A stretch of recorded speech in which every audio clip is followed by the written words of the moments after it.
శరీరాకారంతో వచ్చాడే కానీ నీ నా పాపాన్ని క్షమించడానికి. మొదటి తిమోతికి రాసిన పత్రిక 1వ అధ్యాయం 15వ వచనంలో ఉంటుంది కదా, యేసుక్రీస్తు పాపులను రక్షించడానికి యేసుక్రీస్తు ఈ భూమి మీదకి వచ్చారు అని చెప్పి తిమోతి పత్రికలో పౌలు గారు చెప్తారు.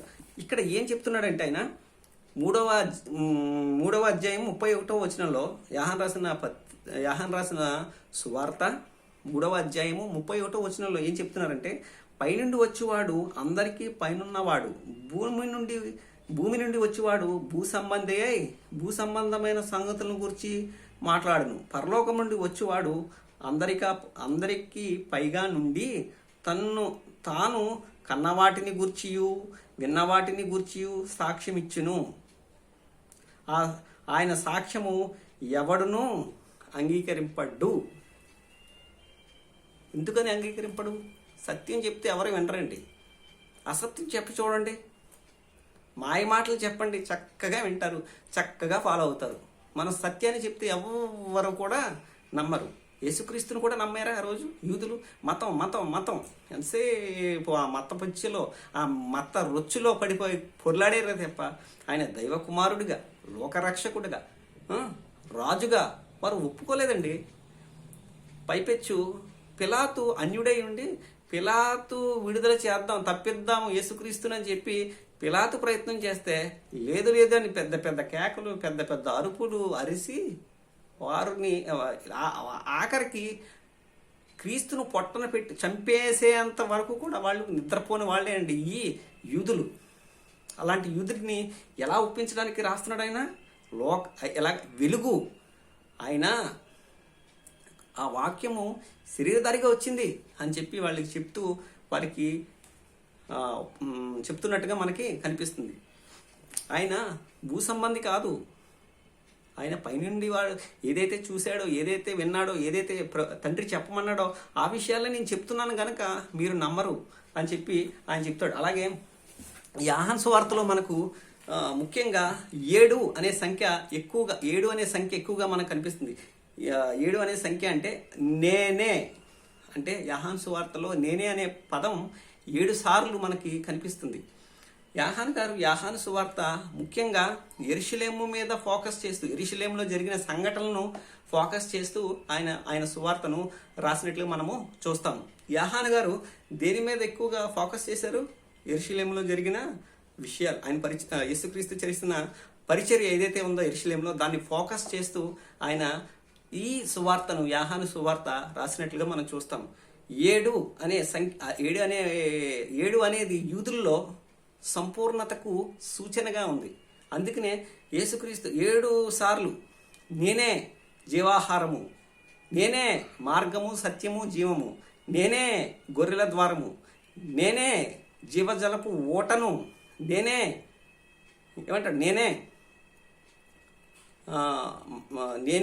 జీవాహారము, నేనే జీవజలపు ఓటను, ఇలాగే నేనే పునరుద్ధానమును జీవము, నేనే పునరుద్ధానం అంటాడు, నేనే జీవజలపు ఓట అంటాడు, నేనే గొర్రెలకు మంచి కాపరిని అంటాడు, నేనే మెస్సయ్యను అంటాడు. అలాగే 7 సార్లు తాను ప్రత్యక్షపరిచినట్లుగా మనం చూస్తాము. అలాగే మనం ఆ వచనాలు మనం చూడాలి అంటే 4వ అధ్యాయం 25వ వచనం, అలాగే 4వ అధ్యాయం 25వ వచనంలో కావచ్చు. యోహాను సువార్త 4:25, యోహాను సువార్త 6:35 ఈ వచనాలన్నీ కూడా మనకు కనిపిస్తాయి. చివరిగా మనం యోహాను రాసిన ఈ సువార్తను ఏ విధంగా అర్థం చేసుకోవాలి అంటే, యోహాను గారు యేసుక్రీస్తు దేవుని కుమారుడై ఉండి ఆదియందు ఆయన ఉండి, ఆదియందు వాక్యం ఉంది కదా, ఆ వాక్యమే శరీరధారిగా వచ్చారు నిన్ను నన్ను రక్షించాడు అని చెప్పడమే యోహాను గారి యొక్క ముఖ్య ఉద్దేశము. యోహాను సువార్తలో మొత్తం 21 అధ్యాయాలు ఉన్నాయి. ఈ 21 అధ్యాయాలు మనము ఏ విధంగా అర్థం చేసుకోవచ్చు? మనం ఈ సువార్త మొత్తం 1వ వచనం, 2వ వచనం, 3వ వచనం ఇలా చెప్పుకుంటూ వెళ్తే మనకి 22 గంటలైనా చాలవండి, సంవత్సరం అంతా చాలదు. అంత అద్భుతమైన గ్రంథం అండి బైబిల్. మర్మాల నిధి, గాయాలు కట్టే ఔషధ నిధి అండి ఇది. అయితే మొదటి అధ్యాయము ఏం తెలియజేస్తుంది అంటే, యేసుక్రీస్తు సేవకు సిద్ధమైనట్టుగా, యేసుక్రీస్తు పరిచర్యకు సిద్ధపడినట్టుగా మనకి కనిపిస్తుంది. యేసుక్రీస్తు పరిచర్య సిద్ధపాటు. 2వ అధ్యాయము మనకి ఏం కనిపిస్తుందంటే, 2వ అధ్యాయంలో మనము 2వ అధ్యాయం నుంచి 2వ అధ్యాయం నుంచి 2వ అధ్యాయంలో మనం ఏం చూస్తాము అంటే 2వ అధ్యాయం నుంచి 11వ అధ్యాయం వరకు. మొదటి అధ్యాయంలో మనం ఏం చూస్తామంటే యేసుక్రీస్తుని సేవ కొరకు సిద్ధపాటు అయినట్లుగా మనం చూస్తాం. 2వ అధ్యాయం నుంచి 11వ అధ్యాయం వరకు యేసుక్రీస్తు యూదయ, గలిలయ, సమరయ ఈ పట్టణాల్లో ఆయన చేసిన అద్భుతాలు, ప్రసంగాలు మనకి ఇక్కడ కనిపిస్తాయి. మరి 11 నుంచి 19వ అధ్యాయం వరకు ఏం కనిపిస్తుందంటే యేసుక్రీస్తు యొక్క జీవితంలో చోటు చేసుకున్న చివరి వారములో జరిగిన సంఘటనలు, ఆ విషయాలు మనకి కనిపిస్తాయి. మరి 19వ అధ్యాయం నుంచి 21వ అధ్యాయం 19 నుంచి 20వ అధ్యాయం వరకు మనకి ఏం తెలియజేస్తుందంటే యేసుక్రీస్తు మరణ పునరుద్ధానాలు మనకు కనిపిస్తాయి. ఆయన సాక్ష్యం చెప్పుకున్నట్టుగా మనకు కనిపిస్తాయి. 20వ అధ్యాయం మనం 21, 22 మనం చూసినట్లయితే అక్కడ ఆయన సాక్ష్యం చెప్పుకున్నట్లుగా మనం చూస్తాం, నేనే అని చెప్పి. మనకి 21వ అధ్యాయం మనం చూసినట్లయితే ఆ రోజు పేతురు గారితో, యోహాను గారితో, యాకోబు గారితో మనం మాట్లాడుతున్నట్టు, యేసుక్రీస్తు మాట్లాడుతున్నట్టుగా అడుగుతారు కదండి పేతురు. ఆ రోజు వాళ్ళు యేసుక్రీస్తు పునరుద్ధానుడు అయిన తర్వాత మళ్ళీ పేతురు గారు మనం చేపలు పట్టుకోవడానికి వెళ్దాం, నేనైతే చేపలు పట్టుకోవడానికి వెళ్తాను, మీరు కూడా వస్తారంటే వీరు కూడా జాయిన్ అయిపోతారు పేతురు గారితో. అప్పుడు జాయిన్ అయిపోతే మళ్ళీ యేసుక్రీస్తు కనిపించడం వాళ్ళ దగ్గర వాళ్ళకి మా రాత్రి ఏ చేపలు పడనప్పుడు మళ్ళీ వల వేయమంటాం. గొప్ప ఎన్ని చేపలు అంటే 153 గల గొప్ప చేపలు పడ్డం.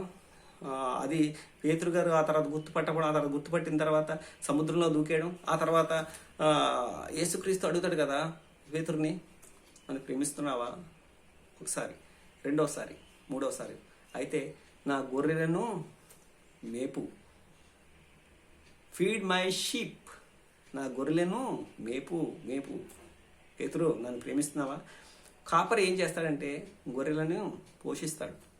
మరి మన కాపరులు ఏం చేస్తారు, మాలాంటి కాపరులు ఏం చేస్తారంటే మిమ్మల్ని ఆత్మీయంగా దేవుని వాక్యం చెప్పి దేవునిలో మిమ్మల్ని, విశ్వాసంలో మిమ్మల్ని ఎదిగే విధంగా చేస్తాం.